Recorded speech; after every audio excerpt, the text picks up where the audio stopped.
Okay, good evening, Rabbi. We're going to discuss tonight the Parashat Shavua. Parashat Shavua Ha'azinu, which is Ha'azinu, right? Second to last Parsha in the whole Chumash. Second to last. Okay. Ha'azinu, right? And so what is it talking about, Ha'azinu? Ha'azinu is talking about admonition. This is a song. You know, like there's all kinds of songs in this world. Yeah. Song of this, right?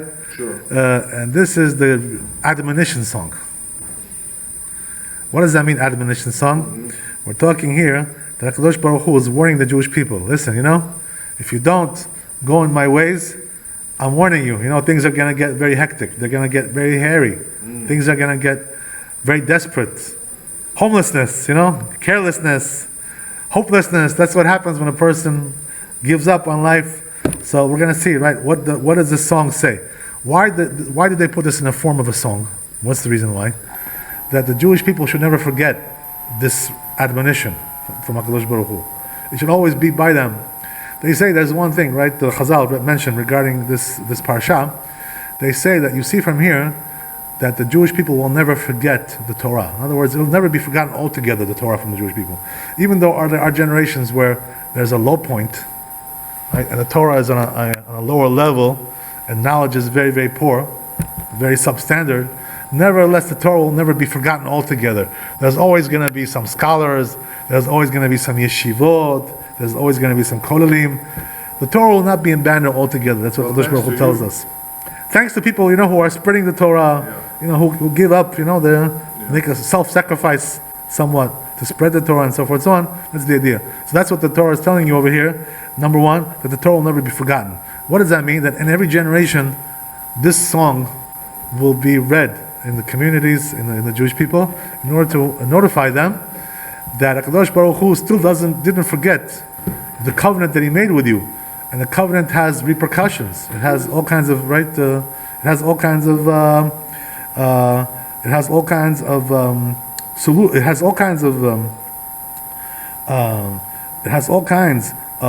things that happen that come out from these results. These results can be very, very dire. They can be very, very, very, very, very, very severe. So what do we see from here? What does it teach us over here? The song, it teaches us like this, right?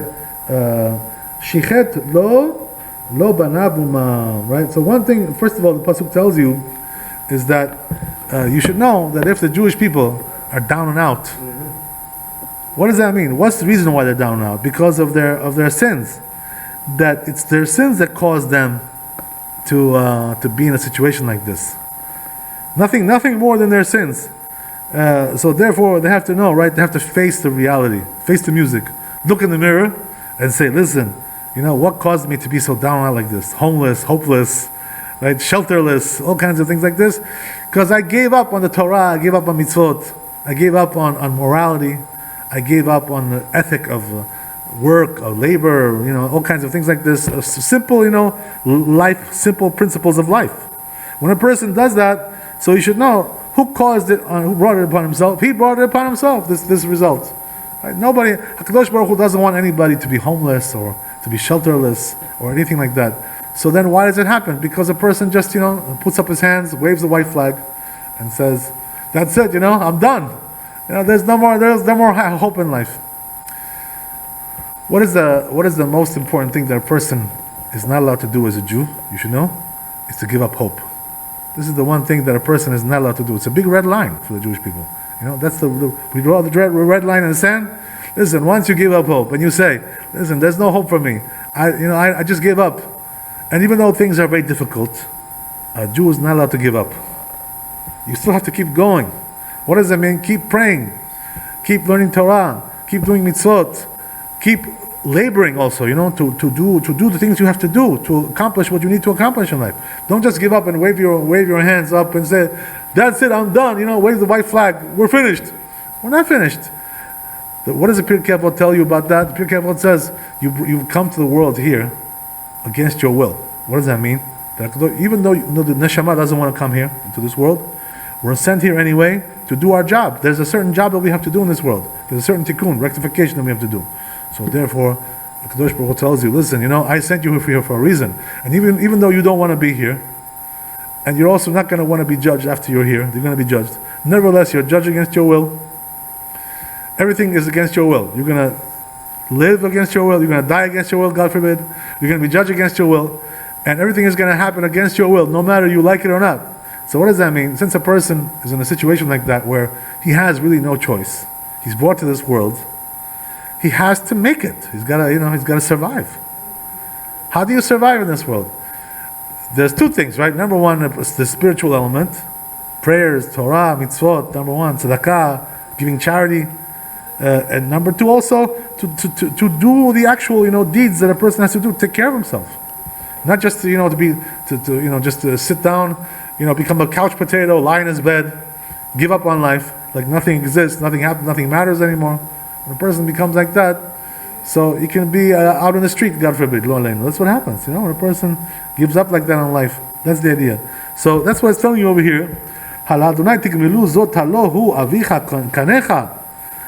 Right? So it tells you also, how is it, right, you Jewish people, the admonition is very strong over here, right? Very strong words, very sharp words.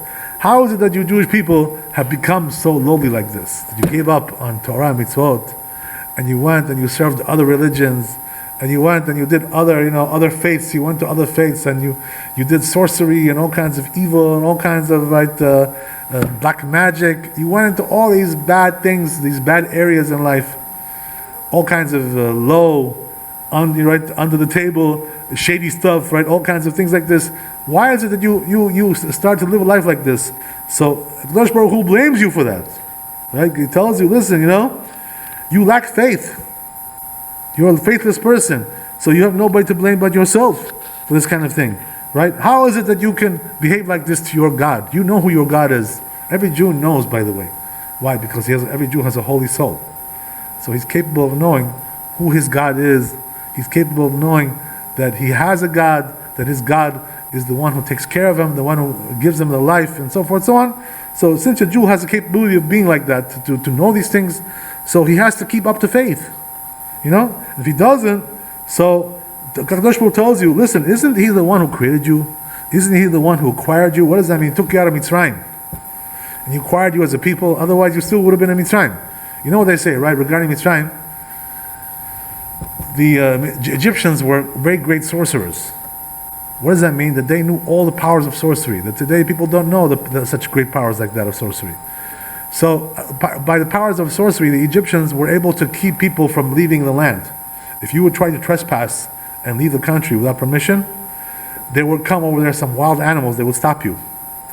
Where did these wild animals find you all of a sudden? Where did they find you from? Because there was some black magic made that they had, kishuf, some sorcery that a person could not leave. He would be apprehended at the border if he wanted to leave the country. So what does that mean? The Jewish people, if it wasn't that Kadosh Baruch Hu would take them out from there, they still would be there until this day. There was no way to leave that country. You know what I mean? HaKadosh Baruch Hu had to break them. He had to break that culture that they had of evil, of sorcery, of black magic, the Egyptians. That's the way they were. So comes and tells you, listen, I took you out from that country. I took you out of Egypt, which was the biggest, hole, in the ground. Nothing worse than that. And still, I acquired you, I took you out from there, but you have no appreciation for all these things. You just sit there and say, we're just like everybody else. We'll do whatever we feel like. We'll do, we're free people, we're a free country, we're free people, and we can do whatever we feel like. So it's coming to this is words of admonition regarding all these things. Coming and telling you, listen, isn't HaKadosh Baruch Hu your God? Don't you know that He took you out of Mitzrayim? So then how can you pay Him back like this, to behave this way? To totally ignore the religion, to ignore the mitzvot, to ignore the Torah. That's the idea, right? This song is coming and telling you. Can you imagine what kind of song this is? It's coming to tell you all these things. So then it says also, Zechor Yamot Olam, She'al Avicha Ve'agedcha, right? Be'anchar Elyon Be'egoim. It says, Yatzev Givulot Amin, Ki Chelek Adonai Amo.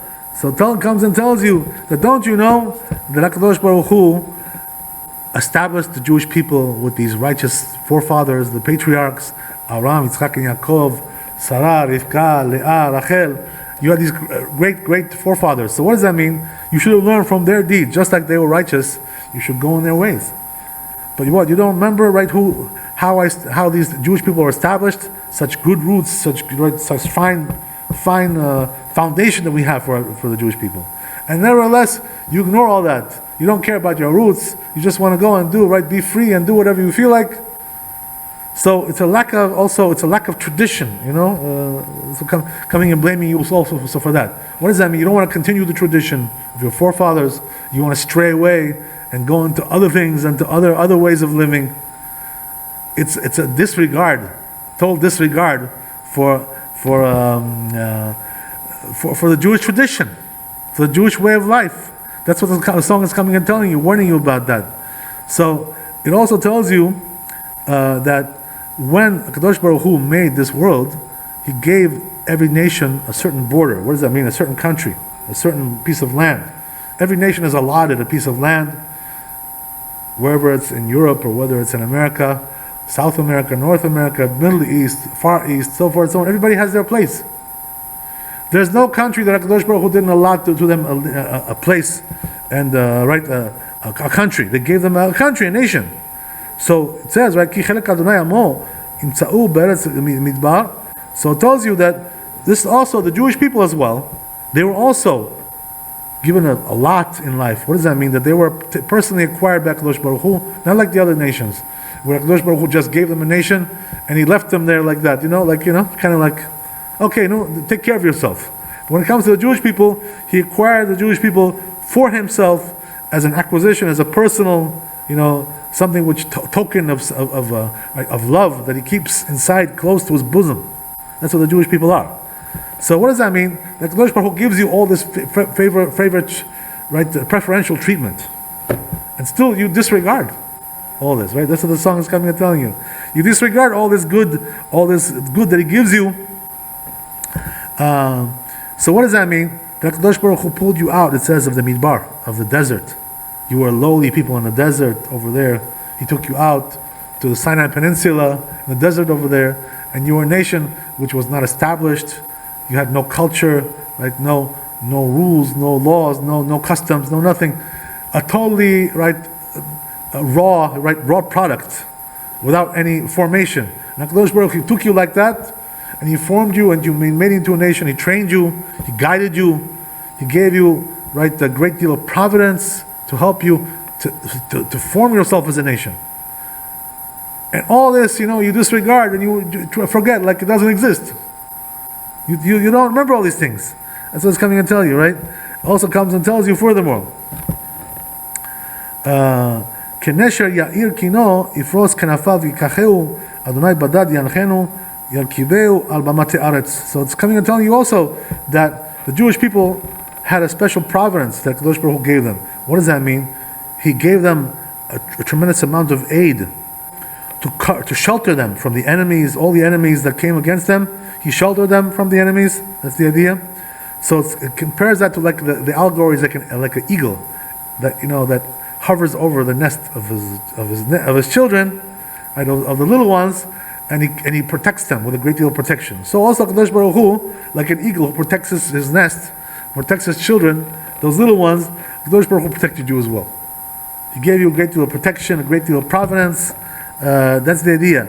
So, and also he makes you separate from all the other nations.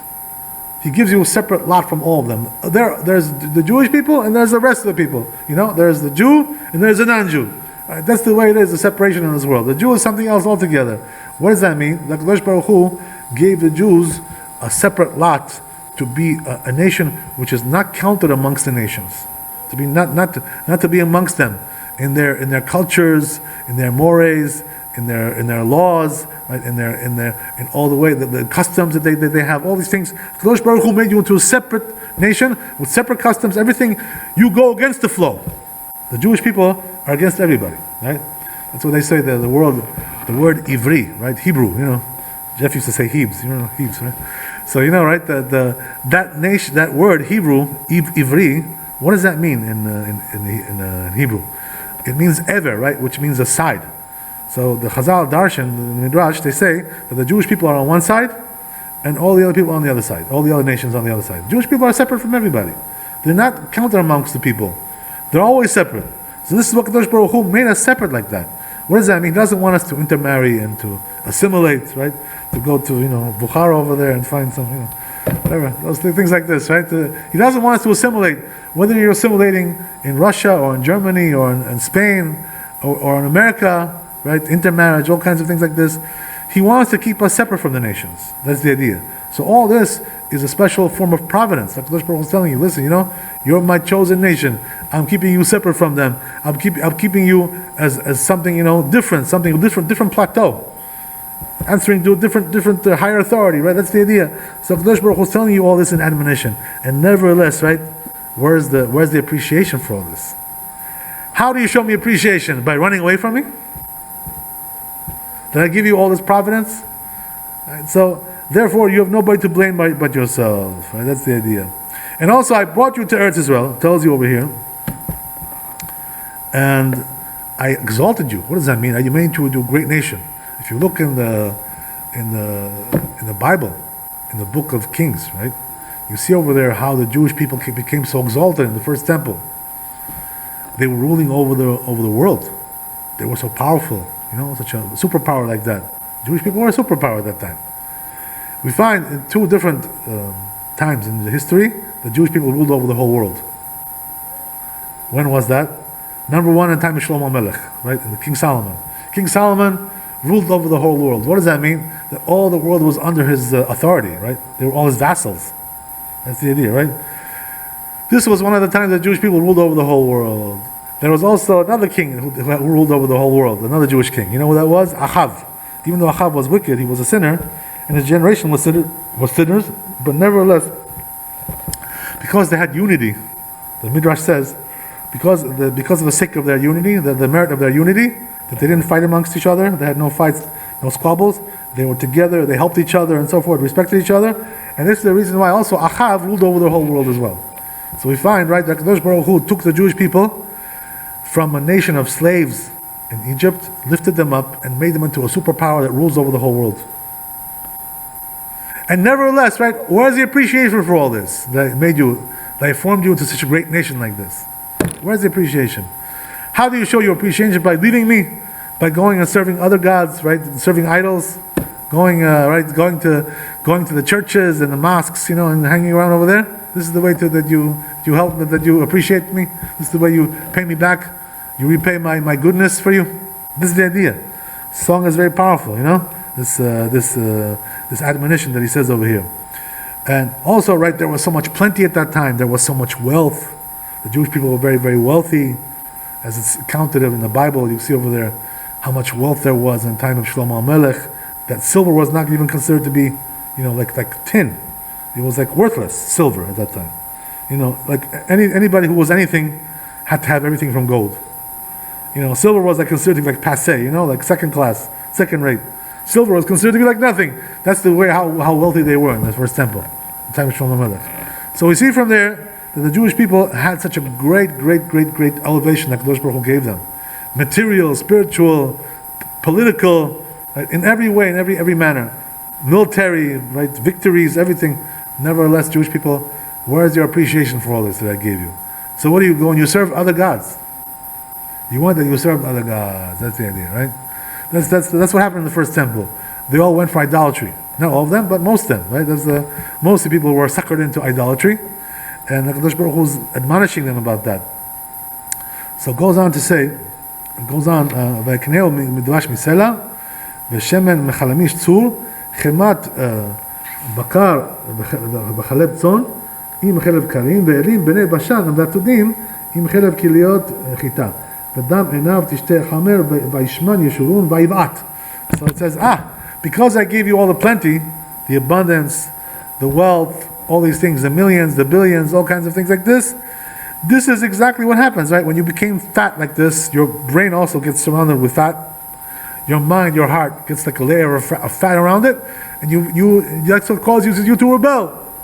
So what does that mean? I gave you all the good things in life, and what happened? This caused you to rebel against me.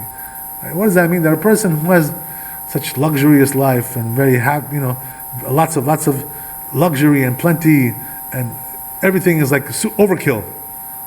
Such plenty that he doesn't even know what to do with it anymore. So what happens is that this causes people to rebel. And that's exactly what happened to the Jewish people.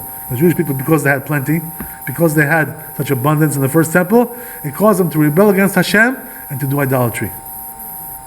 So then we wonder, right?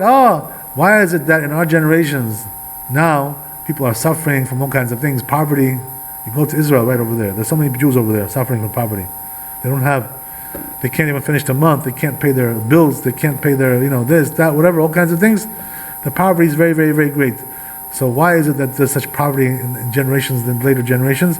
Because the Kadosh Baruch Hu tried to give us wealth and happiness and plenty, but he saw that it had just the opposite effect.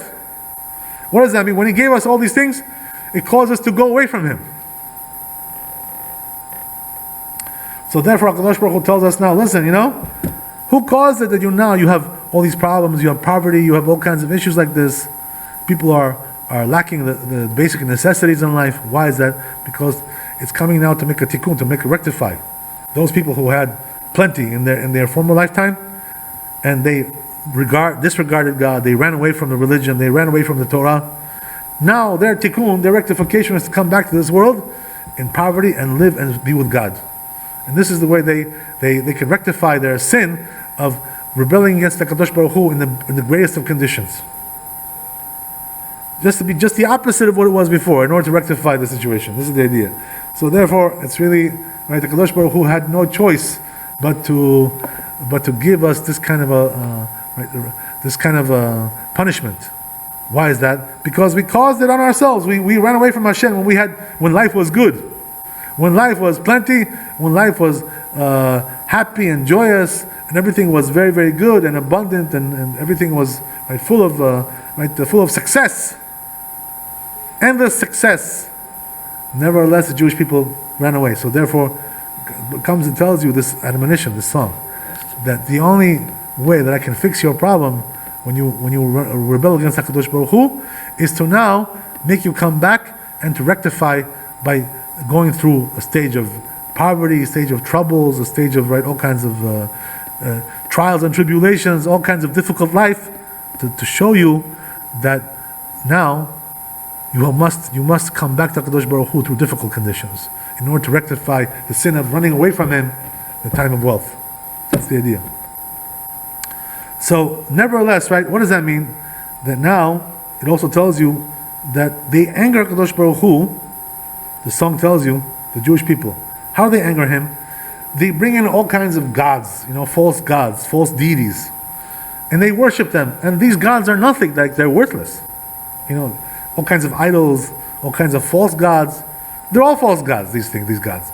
So what does that mean? You worship something which has no worth, has no value whatsoever. It's a false deity. So how is it that the Jewish people come to such a low like this, such a lowly state, that they worship these false deities which they don't help them in anything. What does it help you to pray to an idol? What does it help you to go, to a house of Avodah Zarah, a church, and pray there over to a false god who can't help you? He himself is not a god. How is he going to help you? That's the idea. So coming and telling you, why do you go and deify these gods which are not gods? Why do you do that? That's the idea. So what does that mean? This is the biggest insult that you can give to God. What does that mean? The real God, you abandon him and you run away. You abandon his Torah and you go and you serve a deity which can't give you nothing. He's worthless, he's dead. He has no life. He's just a figment of your imagination. Why do people do that? That's the question. Why? They already have a real God. But the truth is, most of the world, that's what they do. You know what I mean? So what's the answer? Why they do it? The reason why they do it is because they want an opening, a way to do their sins, to justify their sins. So the idol allows them to do it, even though they know that idol is worthless. But nevertheless, that's what the Chazal say, Why do the Jewish people get into idolatry? Because those idols allow them to do their sins. And this is the reason why they abandon God, because they want to go in the ways of the sinful life. So therefore, they abandon all the ways of the mitzvot, the ways of the Torah. Why is that? Because even though they know that the Torah is true, they know that Hashem is really the real God, But nevertheless, because of their desire for their lusts, they go away and they do what they have to do. So Kadosh Baruch Hu calls them out for that, right? You have to call them out and say, listen, how do you deify a God which is no God? You know what it says in the prophet about that, regarding that, right? It says that, how funny is this issue of idolatry? How ridiculous is it, right? That a person who makes an idol, some kind of a statue, right, whatever, and he bows down to that statue, right? That statue has nothing for him. It cannot give him anything. It's ridiculous, right? He has no life. He himself is dead. How is he going to help you? Right? How is he going to help you if he himself died, is dead, has no life? So that's the idea. So how ridiculous does it get? Right? It tells you that they say that a person chops down a tree. He goes to the forest, right? He chops down a tree, and half of it he uses it for firewood, for fuel, so he can heat his home. You know what I mean? In those days they used to heat the home with fireplaces, right? That's the idea. And half of it he makes an idol. He makes a god. He chisels it out and he bows down to it. Like half of it got burnt in the fire, your wood, and the other half became a god. It's like, how ridiculous can that be? Like, how ridiculous can a person become that he worships such worthless deities like this? These statues and all these false gods, all these kinds of things like this, which are not gods. That's the idea, So, don't you know that half of the wood that you used went into the fire, you burned it, and now the other half became a god? How can you have such a crazy dichotomy like this? Such a crazy contradiction in terms. So it's like absolutely ridiculous. And then what happens like this, right? He takes a part of that wood also, and he makes a toothpick out of it, to pick his teeth. You know what I mean? So he's picking his teeth with part of the wood, and part of the wood became a god. How ridiculous can a person get? How lowly can a person become? That he worships these false gods. That's the idea, That's the idea. So Kadosh Baruch Hu warns, right, the Jewish people, what's going to happen? Because of all these atrocities that you committed and ran away from God, so what's going to be? The Goyim are going to come and send you to Galut. They're going to send you to exile. They're going to kill the Jewish people. They're going to afflict the Jewish people. The afflictions that come from the Goyim, why they come to us? Because of the sins. This is the reason why. So a person has to know that we brought upon ourselves. So this is what caused the Jewish people now to go into exile. So it comes and warns you, this song, right? If you're going this way to stray away from God, you're going to be in exile. You're going to be in bad shape, right? You're going to have to go to Bukhara, or something like that, some place like that, right? Go to exile. Why to exile? Because you strayed away from me. You strayed away from my Torah. That's the idea, right? So I'm going to send you to a very bad place. That's the situation that we're talking about. But nevertheless, comes and tells you that even though I will punish you for straying away from me by sending you to exile, to sending you to Galut, nevertheless, that nation that comes to afflict you, even though they afflicted you upon my will, I will punish them too. What does that mean? They also have to be punished for the fact that they afflicted the Jewish people. By the way, the Chazal ask a good question regarding this. They say, how is it, right, that if the Kadosh Baruch Hu wanted the Goyim to afflict the Jewish people because of their sins, why they get punished for that? They're doing the will of God. You know what I mean? So then why they get punished? If you're just a messenger of God, you're doing his bidding, you shouldn't be punished for that. You're a servant of God. So then why are they going to get punished? In the end, they're going to be punished for afflicting the Jewish people. You know why? Because they went too far. In other words, the Kadosh Baruch Hu wanted them only to afflict at a certain level. But they went beyond that level. You know what I mean? So what happens is that the Goy, he enjoys so much afflicting the Jewish people that he goes beyond. He wants to do that extra mile, go that extra step. So since the Goy goes the extra step in afflicting the Jewish people, so HaKadosh Baruch Hu says, wait a second, okay, I gave you permission to do a certain job, to a certain level, but that far I didn't want you to go. You went too far. So you're going to have to be punished for that. What does that mean? HaKadosh Baruch Hu in the end is going to destroy all the nations. Why is that? Because they all had a share in afflicting the Jewish people. They all took a part in that. They all enjoyed it.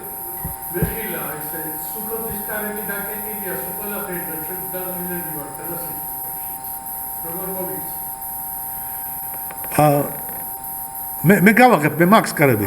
Max Kasarebi. Megawakep. Ezos Karabs. Megawakep. Ki. Patarakar, Megawak, Memak Sasakib. Okay, we have to finish. I'm sorry, Mechila. We cannot stop in the middle. Okay. So, as we said, that's the idea. So, comes and tells you, right, that the Goyim, they went too far. They exceeded their capacity. So therefore, what happens is that Kadosh Baruch Hu is how is he gonna destroy? How is he gonna bring down all the Goyim, all the nations? They have an angel in Shamayim. They have a Sar. They have a heavenly prince that protects them. So what happens is he's gonna go and destroy them, those angels, remove them, and therefore the nations as well are gonna be removed as well. That's the idea. So what we see from there is that Kadosh Baruch Hu will repay the nations, all of them, for afflicting the Jewish people, since they all had a share in that. Every nation has a certain share in afflicting the Jewish people. So therefore all of them are going to be wiped out. Nothing is going to be left. What does that mean? The righteous Gentiles will be left. That's in the end of days. Right, which is coming, we're almost there. So the righteous Gentiles will be left, they will, as individuals, not as nations. As nations, they'll be wiped out. Yeah. All the nations will be wiped out. Because there is only one real nation, there's Am Yisrael, the Jewish people, who are the chosen of God, and therefore all the other nations who afflicted the Jewish people, even though they were sent to afflict them to a certain level, but when you go too far, that's already, that's going too far.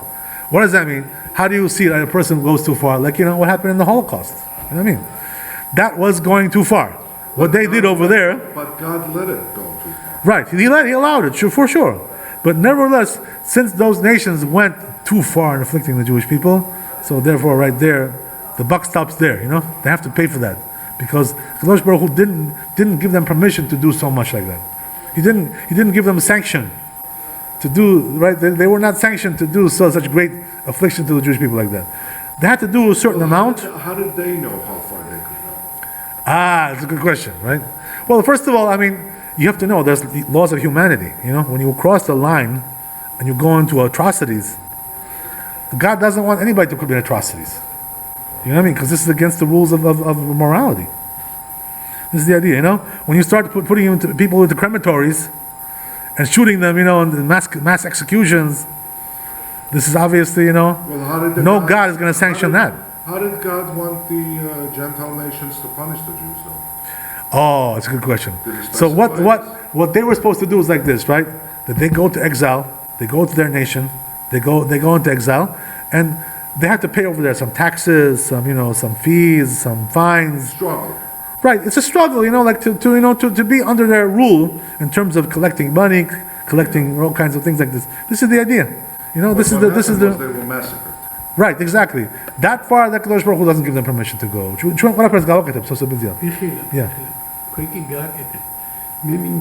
ესე იგი, ჩემი გასაღები დამოვიწყდა. მე მინდა ფეხილა, სუქიდან გავაღო გასაღები, იქიდან გავიდეთ, აქედან ჩავკეტა და თქვენც იქიდან გახვალ და მარტო კრიტეს იმას ისა. Okay, დაამთავრდა ხო? და შუაში ვარ, მე ხილა და დაამთავრდა ყველაფერს გააკეთე. გასაღები რომ ცეიბისა, რა უდია მაგას. კრიტის გასაღები ხო არ აქვს რა მეზებეთი, ან წადი აღავე ხო არ გეუხوارაკანდრებ მაგას. კრიტის გასაღები რომ ხო აქედან გადი და ჩვენ ჩავკეტა. მოდი, ჩავკეტე, მოდი. მე რო წავალ ჩავკეტა. რო წავალ. როცა ხვალ ჩაკეტა. ეხლა ღია იყოს ისე წა. იყოს მე არ მოხდა, ახლა. ღია დაგიტოვებ და როგორც კიდე, თუ გინდა ჩაკეტეთ, თუ გაქვს დასაღები, ვიღაცა ავის არა აქვს. რომ მქონდეს ხო. Okay, მე ჩვენ ჩავკეტა, ჩვენ. აქ ღია იქნება, Okay, აი დაგო. No problem.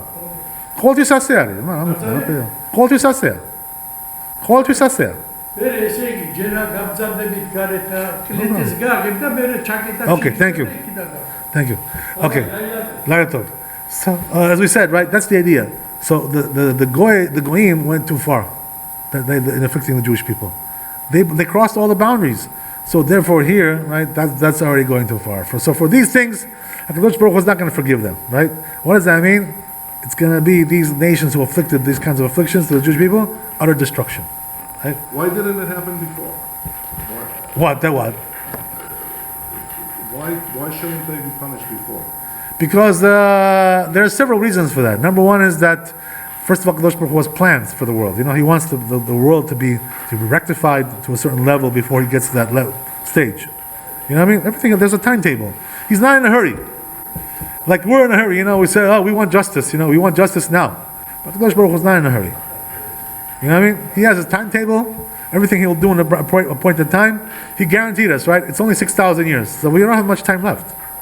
You know what I mean? So therefore, it's only a matter of time until we get to that level. But the point is that the Goyim, they went too far. So therefore, it comes and tells you, right, this admonition, this song, that even though I sanction the Goyim to bring the Jewish people, afflict them to a certain level, what does that mean? To collect taxes, to collect fines from them, all kinds of things, according to the laws of the country, to rule over them in a orderly manner, but not to go like atrocities, mass killings, executions, torture, things like this. Who can sanction? Which God can sanction such a thing like that? This is the idea. So therefore, Kadosh Baruch Hu tells you that's already going too far. That's already right. You overstep the boundaries. That far I cannot allow you to go. So therefore, comes and tells you the song that even though the Jewish people were afflicted, Kadosh Baruch Hu was destined to take the retribution from those nations also. Right? So what does that mean? He's going to take retribution from everybody. Nobody's going to escape the rod of wrath of God. Nobody's going to escape judgment. It says in the Gemara, Yerushalmi. It says, right, whoever says that Kadosh Baruch Hu, Misha Omer Kadosh Baruch Hu Batran, Yibatru Me'ohi. What does that mean? If Kadosh Baruch Hu, if you say that Kadosh Baruch Hu, just gives in and gives up and doesn't punish people for their sins, you should know, just like you think that Kadosh Baruch Hu overlooks his sins, they're going to overlook you. They're going to overlook your needs. Your needs are going to be overlooked. That's the idea. So therefore, a person has to know, right, that there's no such a thing like that. That sins are overlooked. Everything is punished. Everything comes to account. So in that sense, the Jewish people are fortunate. You know why? Because HaKadosh Baruch Hu pays them little by little for their sins. So therefore, they're not destroyed. They're not liable to destruction. They're not liable to total obliteration. Because they've been paid generation by generation for their sins. On the other hand, right, these nations that afflict the Jewish people, they were not paid for their sins. So therefore it's going to come in one big rush, like utter destruction, because the power of judgment is going to be so great, since the sins have accrued over the generations, and they have not been dealt with, these sins. They have not been dealt with, so therefore what's going to be is that they're going to be totally dealt with in one shot, which is going to be a deadly blow, like something like out of this world. So the Jewish people are fortunate in that sense. What does that mean? Little by little we got our share. We were paid little by little for our sins. And therefore when we come now to the world to come, we're coming in with a clean slate. Everything has been cleaned. Everything has been atoned for. Like we had for Yom Kippur, Baruch Hashem. We had a Day of Atonement. So Kadosh Baruch Hu will atone for the Jewish people little by little in every generation. That's what he does. In order to atone for their sins. So they should be clean on the Day of Judgment, and the final Day of Judgment. But the Goyim, he lets them accrue more and more and more. He doesn't pay them. Because one day it's going to come in one big rush, very cruel, very, very nasty. Very, very, very, very, very, very strong. It's going to come in a big rush. That's what it says in the Zohar Kadosh. When it comes on them, it's going to be a deadly blow, which you cannot survive such a blow like that. It's going to be very cruel. Why is that? Because he allowed their sins to accrue like this, without paying them. Over and over and over and over. And they think they're forgiven, they think that we were forgiven. They were not forgiven. Kadosh Baruch Hu doesn't forgive anything to anybody. He pays for everything. So therefore, everything has to be paid for. Right? Whatever you did, you got to pay for it. Whether it's in this lifetime, or in the past lifetime, or whatever it is, right? Anything which was done has to be dealt with, has to be judged. And therefore the Jewish people, right, in the end, they're considered to be very, very fortunate because of that. Why is that? Because HaKadosh Baruch Hu will give them in the end a clean slate, so they can be redeemed, they can be taken into, have a geula, have a total redemption. What is redemption? Why we have the power to do redemption? Because we were cleansed from our sins with the punishment that we got. That's the idea. So HaKadosh Baruch Hu did all this as a chesed, as a kindness. That's the idea. Okay, very good. So I want to discuss also a little bit the Succot holiday, which is coming up. So comes and tells you the Torah that we must dwell in the Sukkot during the Sukkot holiday. So what does that mean? That a person should try to be in the Sukkah as much as possible on the holiday. In order to fulfill this mitzvah, obviously you can't just rely on the Sukkah, which is in your community center, or you're in the shul, or a public sukkah, you must have a sukkah in your home if it's possible. You got a backyard, as you said, right? You want to have a backyard, or you got a balcony, or you got something, you got a roof to put it on. Whatever it is, so a person should try to have a sukkah, because otherwise you can't do the mitzvah of sukkah. How is he going to sleep over there? He's got to sleep there if the weather permits, obviously, right? If it's too cold or rainy, he's absolved from that. But if the weather permits, he really should be sleeping in the sukkah as well. In Israel, it's possible to do that. Israel is very, very warm. Over here, it's very, very cold. So the truth is that most people don't sleep in the sukkah because of the cold. But some people, do rough it. They do try to sleep in the sukkah as well. It's brought down the poskim regarding that, right? That in the diaspora, sleeping in the sukkah is very difficult. So a lot of people don't do it. It's very well known because of the cold and also other reasons as well. All kinds of issues there involved. But nevertheless, really, the truth is, technically speaking, a person is required to sleep in the sukkah, even if he takes a little nap, right? A little snooze, a little doze. He dozes off a little bit. Even that little doze that he takes, he should not arai. He needs to be in the sukkah for that. Technically speaking, that's the way it is. If weather permits, that's the idea, right? So therefore, he must really have a sukkah in his home in order to do the mitzvah properly. Otherwise, just with a public sukkah, you're going to be able to sleep there anytime you want, or to eat there anytime you want, or to be hang around there anytime you want, and you're going to have the conditions for that. You're not going to have the conditions. So therefore, whoever can make a sukkah in his home, whoever has the space for it, has the money for it, whatever, should try to make a sukkah. That's the idea, right? That's the way it should be. So, what is a person, right, in terms of the halakha? What does he have to do in the sukkah without any reservation, right? Without any compromise? He must eat his meals in the sukkah as well. As we said, right? He also sleep in the sukkah if weather permits. Also, if weather permits, there's not too much rain, not too much frost, whatever. He also has to eat all the meals in the sukkah. What does that mean? If he eats bread, a meal with bread, or also if he eats mezonot, right? Some cake, whatever, some things which require mezonot, some pretzels, some cookies, all kinds of things like this, which are made out of wheat, right? All kinds of barley and stuff like this. So he also must the 5 pieces of grain, all the products that are made, that are baked products like this, cakes, cookies, right? Pretzels, all kinds of things like this, bagels, all kinds of stuff like this. It does require to be in the sukkah. So what does that mean? How much does a person have to eat to be in the sukkah in order to require sukkah? Yoter mikabetza. If he eats more than 50 grams of bread, he has to eat in the sukkah and also make a bracha, leshe b'sukkah. Baruch atah Hashem, Elokeinu melech haolam, asher kiddushenu b'mitzvotav v'tzivanu, lishev b'sukkah. That's the bracha that he has to make. Every time he has a meal there, which is an egg size, or more than an egg size of bread. That's the idea. Also, if he has mezonot, right? If he's having more than an egg size, as we said, he also has to eat in the sukkah, but he doesn't make a bracha. The custom is nowadays, even though according to the Talmud, we should make a bracha for every time we go in the sukkah, because every time you go in there, there's this mitzvah you're doing. Every time you walk into the sukkah, there's also mitzvah. So technically speaking, according to the Talmud, a person should make a bracha every time he goes into the sukkah. But nevertheless, now the custom is that we only make the blessing when a person goes in there for a meal.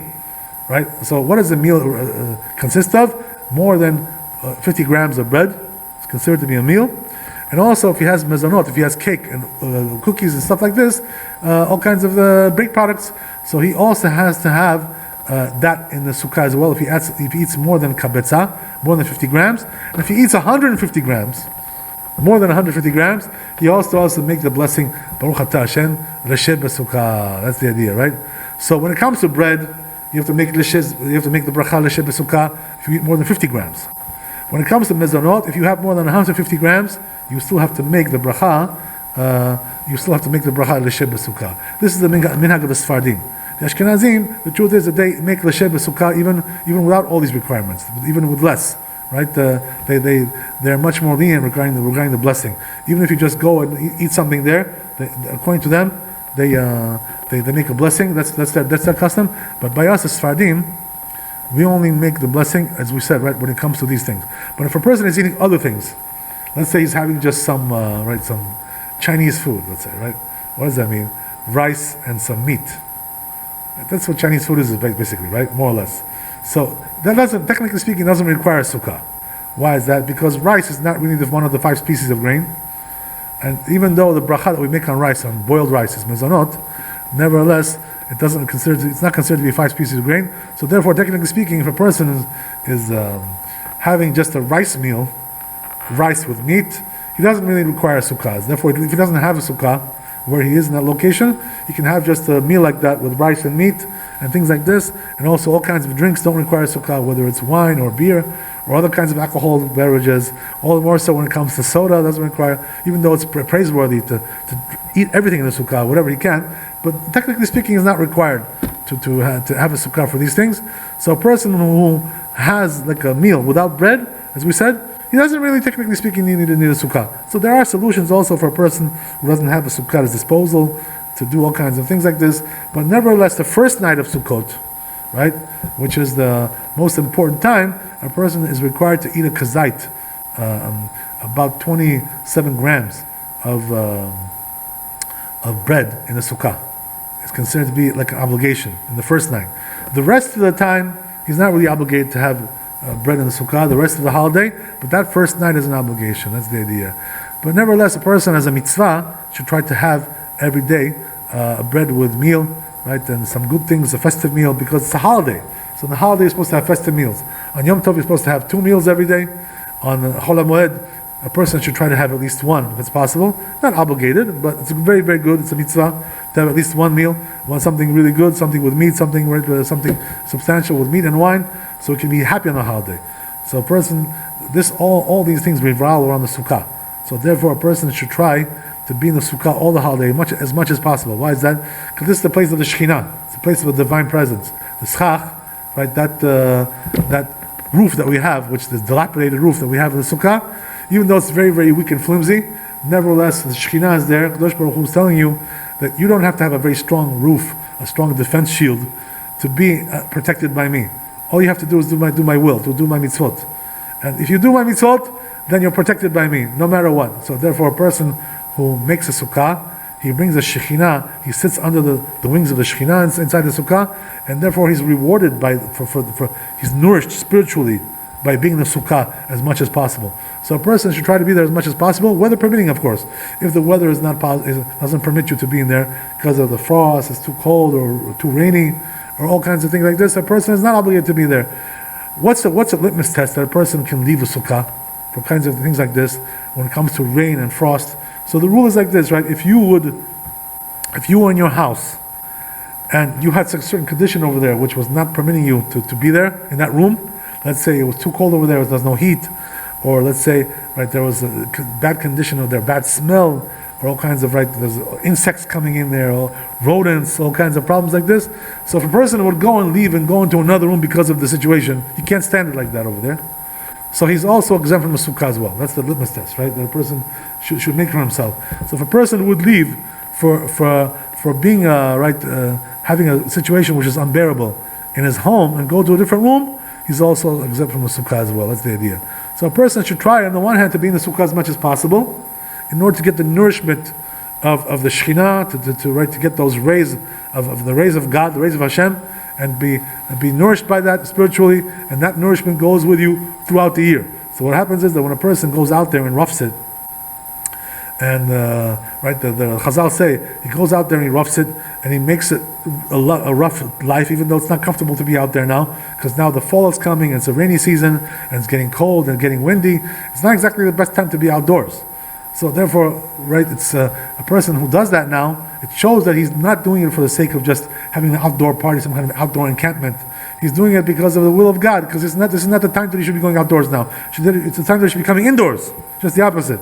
But nevertheless, he's taking that self-sacrifice, and therefore what happens is that he's rewarded by doing this, by being in the sukkah, that he's going to be, if there was something decreed upon him throughout the year, that he's supposed to go and go to exile throughout the year. If something was decreed like that on Rosh Hashanah, on the Day of Judgment, that he had to go, let's say, to a different country, he had to run off somewhere, there was decreed upon him to go to the hospital, to be in exile somewhere, to leave his home. So by being in a sukkah, he averts that decree. What does that mean? That they say about him like this, the judgment is like this, they say, because this person roughed it and he self-sacrificed and he went to the sukkah, So therefore we consider it like this galut, this exile that he went into, by going outdoors and roughing it, it's considered to be like he was absolved from the other things that we decreed upon him throughout the year. So a person, if he wants his decree throughout the year to be good, he should try to be in the sukkah as much as possible. Right? There are exceptions to the rule, as we said, right? When a person has a situation where it's not possible to be there, what can we do, right? Anus rachamana patre. He's exempt because of the fact that he cannot be in there because of the elements that are too difficult or all kinds of things like this.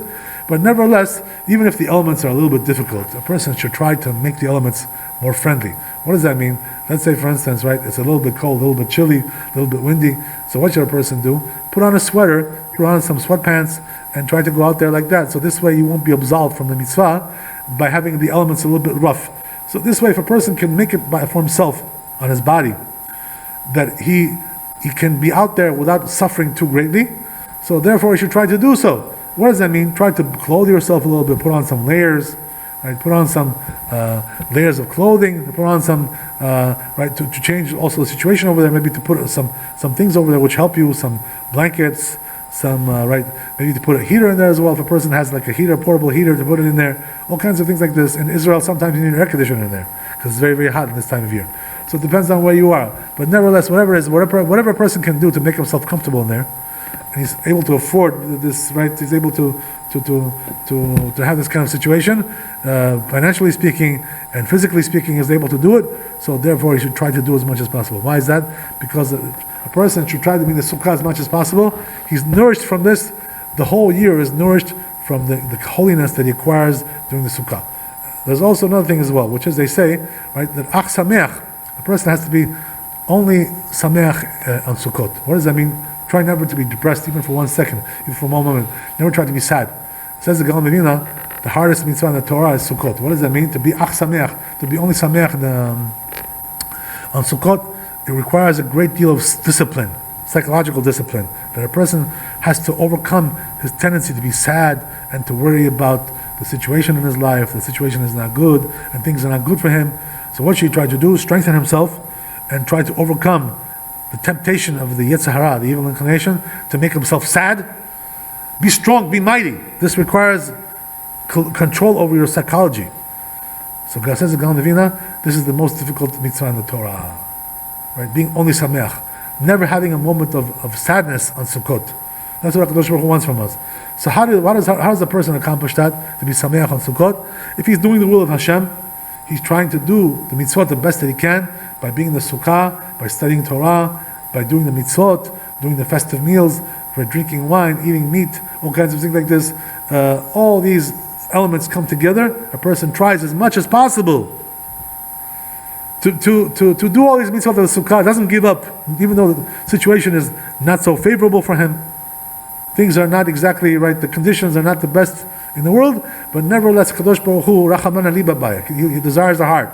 So when he sees that you have in your heart the desire to be in the sukkah and to do the mitzvot of Sukkot, and also the Arba Minim, the Lulav, the Etrog, the Hadas, and the Arava, to every person every day on Sukkot, as an obligation also to waive the 4 species. So a person should buy them. A person has to purchase these things. Why should you rely on what they have in the shul? Why should you rely on what they have just public? If you have financially you're able to buy the Arba Minim, the 4 species, all these 4 species that we mentioned, and to waive them every day, a person should try to purchase them. And don't now be cheap and say, what's going to be if I spend money now, all my money now, then I'm not going to have money for later. Don't worry, Kadosh Baruch Hu will give you more. Spend your money now for the holiday. A person is required to spend his money for the holiday, right? The rule is like this, right? That how much is a person required to spend for the holiday? If it's a positive commandment, something which is active, a person is required to spend 20% of his fortune, of his assets, to acquire those mitzvot. Like for instance, to acquire lulav, to acquire sukkah, to acquire schach, to acquire etrog, all these good things that a person needs for the holiday, to buy wine and meat, all kinds of good foods. A person is required to spend at least 20% of his assets in order to do these mitzvot. So therefore, a person should try to do as much as possible, and don't be cheap and say, what's going to be? How am I going to make it? How am I going to live afterwards? Where's going to be my budget going to come from? I'm squandering all my savings on all these things. Squander your savings. Don't worry about it, right? Don't be a man. Don't be scared. Don't be frightened. Squander everything. Spend your money now. Kadosh Baruch Hu will give you back. They say, right? The Chazal say that a person, whatever he spends for Yom Tov, whatever he spends for Shabbat, whatever he spends for Rosh Chodesh, all these expenditures that a person does in order to do these mitzvot of these holidays, everything is refunded to him. Everything is reimbursed. So therefore, you shouldn't worry and say, "Oh, what's going to be? I spent my money, this, that. How am I going to do now? What's going to be?" Don't worry about tomorrow. Don't worry about after the holiday, what you're going to eat. Worry about what you're doing now. Don't let the Yetzer Hara distract you. And say, how am I going to waste my money now? And how am I going to buy my car, right? What's going to have a car to buy? Whatever. How am I going to get the AMG, right? Don't worry, your AMG will come also. Now spend your money for the holiday. HaKadosh Baruch Hu is going to reimburse you for everything. You get everything for free. It's free of charge. All he wants you to do is spend the money, and you will be reimbursed. Guaranteed. On the house. So if a person is guaranteed to be reimbursed, right? What should a real person do? He should spend, as a form of saintliness, he should spend until his last penny in order to do the mitzvah. That's the idea, It's not required to do the last penny. The truth is, right, they say that when it comes to lo ta'aseh, negative commandments, things that the person has to refrain from, not to do them, there he's required to spend all his assets to refrain from doing a negative commandment of the Torah.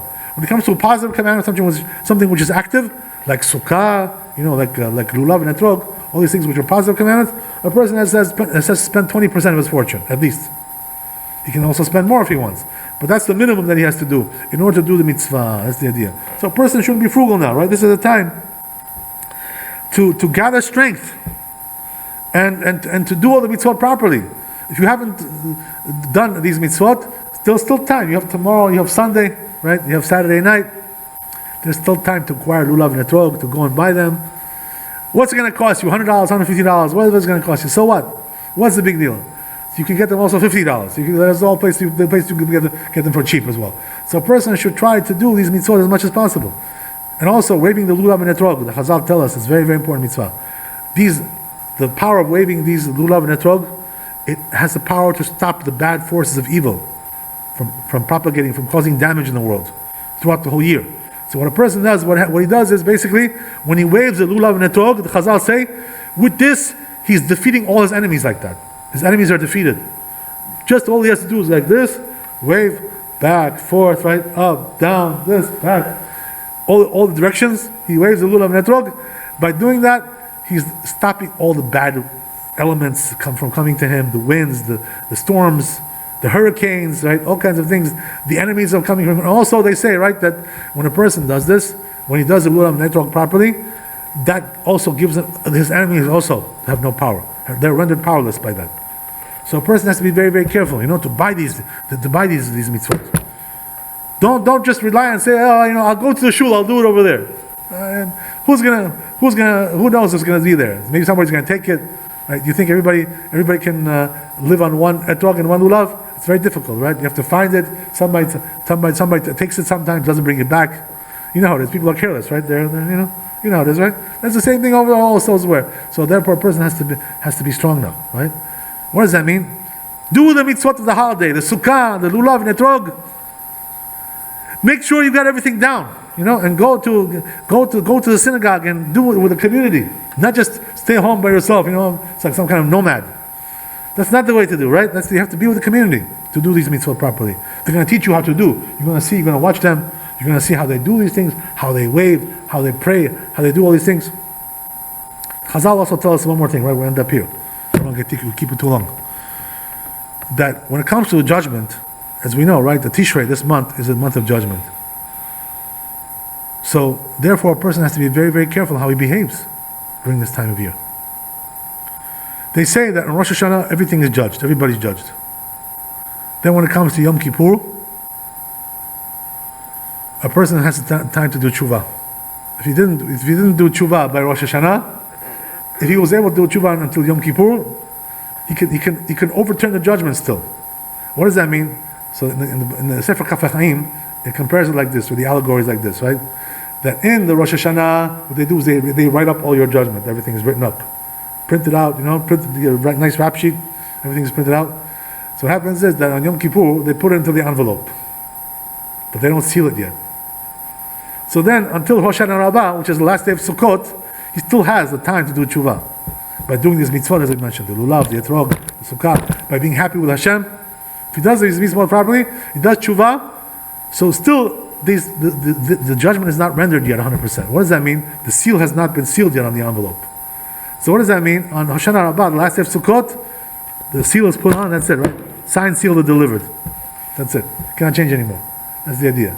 So therefore a person has to be careful, right? That now it's a time to do tshuva. If he still didn't do tshuva, there's still time until Hoshana Rabbah, the last day of Sukkot. So therefore a person has to now be valorous, be valiant, and do all these mitzvot of Sukkot properly. That's the idea, right? If a person does that, the whole year of Hashem will be tilted to the side of good, to the side of merits, to the side of success. That's the idea. The person, it all depends on you. It's in your hands. The lulav is in your hands. The sukkah is in your hands to build the sukkah. Right? Everything is in your hands. You got to do it. If you don't do it, it's not going to come to you from the sky. Right? Land from the sky. Right? It doesn't happen like that. Right? Pennies from heaven. It doesn't come like that. That's the idea. So a person, Hashem should help us to be valiant now and to do all the mitzvot properly.